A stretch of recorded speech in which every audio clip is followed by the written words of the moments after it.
5 ওয়াক্ত নামাজের পর সংক্ষিপ্ত আমল।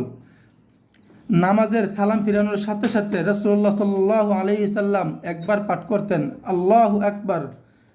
হাদিস আব্দুল্লাহ ইবনে আব্বাস রাদিয়াল্লাহু তাআলা আনহু থেকে বর্ণিত, তিনি বলেন, আমি তাকবীর দ্বারা রাসূল সাল্লাল্লাহু আলাইহি সাল্লামের নামাজের সমাপ্তি সম্পর্কে অবহিত হতাম।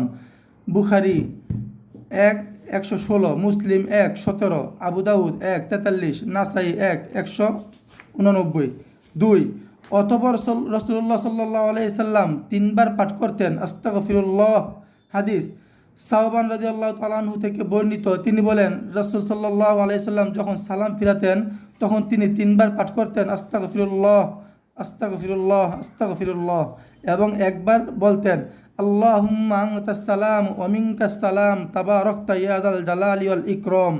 3, হযরত কাব ইবনে উজরাহ রাদিয়াল্লাহু তাআলা আনহু থেকে বর্ণিত, রাসূল সাল্লাল্লাহু আলাইহি সাল্লাম বলেন, যে ব্যক্তি নামাজ শেষে বাক্যগুলো পড়বে সে কখনো ব্যর্থ হবে না। বাক্যগুলো হলো সুবহানাল্লাহ 33 বার, আলহামদুলিল্লাহ 33 বার, আল্লাহু আকবার 34 বার।